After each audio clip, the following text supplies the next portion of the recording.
इसकी फीस अभी देखा जाए तो ओनली 900 है। क्यों रखी गई है, इसके पीछे लॉजिक क्या है? यदि आप एनसीईआरटी को पढ़ना चाहते हैं, एनसीईआरटी का सबसे बेस्ट वे होता है कि सबसे पहले आप क्लास फाउंडेशन मतलब क्लास नंबर 6 से लेकर 12 तक जो टॉपिक है उसको सिलेबस के साथ लिंक करके एवरी टॉपिक को पढ़ने का प्रयास ना करके उन टॉपिक को पढ़ा जाए जो एग्जाम की दृष्टि से सिलेबस से लिंक हो जाते हैं। दूसरा एरिया क्या है? दूसरा एरिया है कि उसी टॉपिक के, उसी सब्जेक्ट के, उसी क्लास के कम से कम टेस्ट हो जाने चाहिए। तो लगभग इस एनसीईआरटी में देखा जाए आपको 400 के आसपास टेस्ट मिलेंगे जो कि subject wise, class wise, topic wise test आपको इन्वॉल्व किए जाएंगे।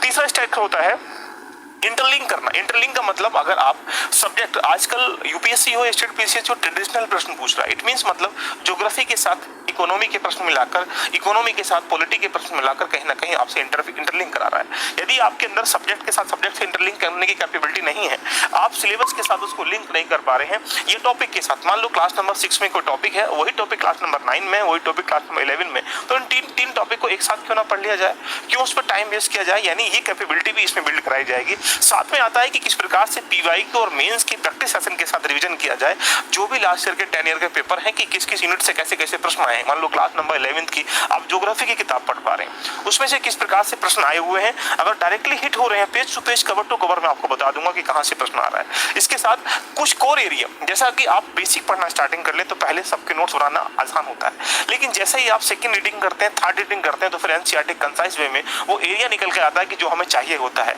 एक प्रकार से कह सकते हैं कि एक वो एरिया जो सिमिलर वे में पॉलिटी के 10 से 5 पेजों में नोट्स, ऐसे हिस्ट्री, ज्योग्राफी, इकोनॉमी, पॉलिटी के कुल मिला के 30 से 40 पेजों में कंप्लीटली एनसीईआरटी के नोट्स कंपाइल कैसे किए जाएं, ये भी हम यहाँ पर करेंगे। और साथ में जो डायनेमिक टॉपिक है, मान लीजिएगा आप अर्थक्वेक को पढ़ रहे हैं, तो अर्थक्वेक के साथ अगर आपने लेटेस्ट की घटनाओं को भी इसमें इंटरलिंक कर लिया, इसका मतलब स्टैटिक डायनेमिक को आप यहाँ पर लेके चल रहे हैं। तो एनसीईआरटी पढ़ने का फायदा जब होता है जब हम सारे एंगल पर काम करेंगे।